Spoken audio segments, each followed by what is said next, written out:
There's a new cancer drug that many cancer survivors have a really strong opinion on. Keytruda. Dr. Amy here, and in this video, I'm showing you exactly what you need to know about Keytruda. The good, the bad, and the exact side effects that you need to watch out for. Now, Keytruda, also known as pembrolizumab, has been approved for several different types of cancers. This includes cervical cancer, colorectal cancer, lung cancer, but it's most recently getting a lot of attention for triple-negative breast cancer. Now, Keytruda has some surprising and interesting side effects because it's a type of immunotherapy known as a checkpoint inhibitor. These are side effects like exhaustion or chronically low white blood cell counts, or even a rash. But the good news is that we can get rid of all of those side effects even while you stay on Keytruda. More on that in a bit. But first, we need to understand more about the drug and how it works. Now, Keytruda is an immune checkpoint inhibitor. Now, immune checkpoints are proteins in the body that help our immune system identify foreign cells and invaders. But sometimes cancer cells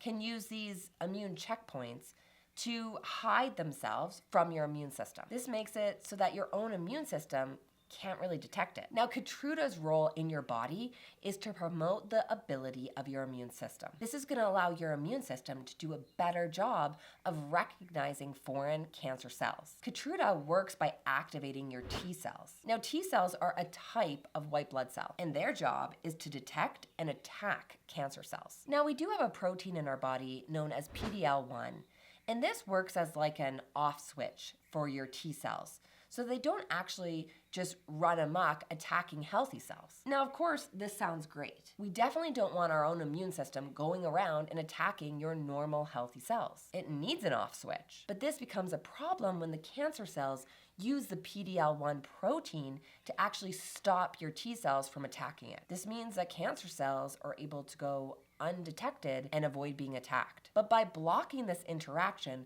Keytruda actually helps your body detect the cancer cells and attack it further. This allows your immune system to do what it does best. Now, Keytruda can be prescribed just on its own. It really just depends on your specific cancer. But there are a few ways that Keytruda can be used depending on the situation. Now, if you're prescribed Keytruda along with chemotherapy, then the Keytruda is usually given first and then followed by the chemotherapy. And if you're a triple-negative breast cancer survivor and your doctor has suggested surgery, then Keytruda may be used to help shrink the tumor first, then followed by surgery. And then after surgery, Keytruda may be prescribed again to help prevent any residual cancer cells from spreading or growing. Or if you're receiving Keytruda for metastatic or locally advanced triple-negative breast cancer that cannot be removed by surgery, then you may receive Keytruda after chemotherapy. Okay, but what about the side effects? So let's dig into the potential side effects that you may get from Keytruda and exactly what to do to get rid of these side effects. Like most cancer treatments,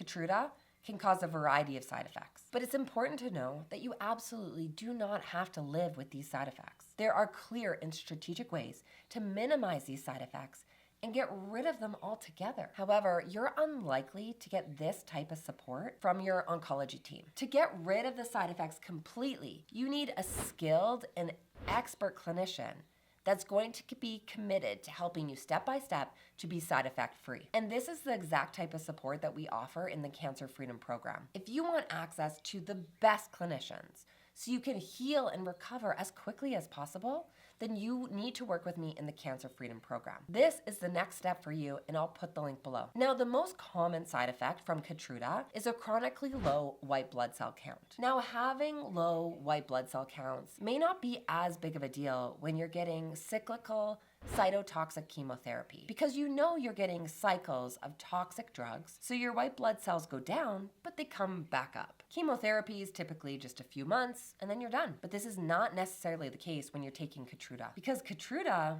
well, you may be required to take this for an extended period of time depending on your diagnosis. Now, your doctor will probably limit the duration that you take Keytruda to a maximum of 3 years because the long-term side effects of this drug are still yet not clear. This is where managing your white blood cell count and doing everything possible to support it is where it comes in. If you don't, you could end up in a lot of trouble with your immune system. You can influence your white blood cell count greatly through the foods you eat. Your body needs specific nutrients and amino acids to produce new blood cells. If you're not giving your body the right nutrients and amino acids, then your body isn't going to be able to produce the blood cells you need to bring your blood counts up. This is why nutrition is so important when it comes to your white blood cells. Now, another major side effect of Keytruda is fatigue. And the good news is that you can completely manage exhaustion. As a cancer survivor myself, this was the #1 side effect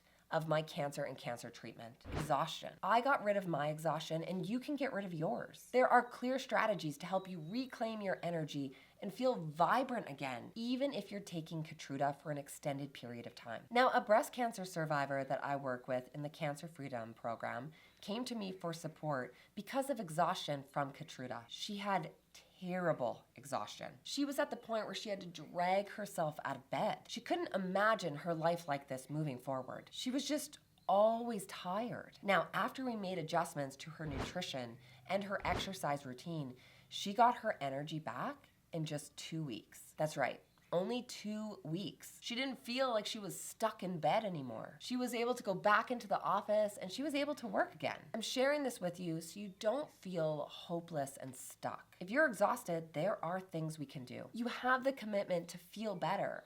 I know that because you're here right now watching this video. Now you need expert direction. Now, other common issues with Keytruda include nausea, vomiting, or diarrhea. These can be difficult side effects for a lot of women. You may find it difficult to properly nourish your body, or you might feel trapped in your home because you can't get too far from a bathroom. But again, here are a couple solutions I have for you. Now, nausea, vomiting, diarrhea, these can largely be controlled by your diet. We can often get really good results just by doing that. Now, another side effect I have to mention is a rash. This side effect is one that you need to pay attention to, and here's why. Keytruda, like other medications, can cause an allergic reaction, the most common being a rash. If you develop a rash, it's important to contact your doctor. It's most likely that you'll be able to take an oral antihistamine like Benadryl or put on a topical ointment and you'll be completely fine. But in rare cases, it is possible to develop a more severe reaction. So let your doctor know just to be safe. Now, this is an important, potentially life-saving medication. The goal is to minimize or get rid of the side effects so that you can stay on this medication long term and the medication can work to fight cancer. This means putting the right strategies in place to get rid of the side effects so you can continue to live a vibrant life while on Keytruda. We want to use this drug to improve the longevity of your life, but we also need to improve the quality of your life. That's why managing these side effects is so critical. Now, understandably, a lot of women feel frustrated or defeated knowing that they have to go through chemo, surgery, radiation, and then immunotherapy. It can be overwhelming to try to manage the side effects of recovering from other treatments while managing the side effects of a new treatment. This is why getting the absolute best support and advice in your cancer recovery and remission is what's going to add to your overall happiness and quality of life. You will need extra support along the way. That's normal and that's valid. But I'm here to help you take the first step. If you're taking Keytruda or about to start taking it, then the first place to start is with your white blood cell count. We want to make sure that your white blood cell count is in a good place. And even if you're not taking Keytruda or other drugs and you're struggling with a low white blood cell count, well, this next video is for you. Using these exact strategies, I've helped so many women correct their white blood cell count and feel like themselves again. Click the link right here and I'll see you in the next video.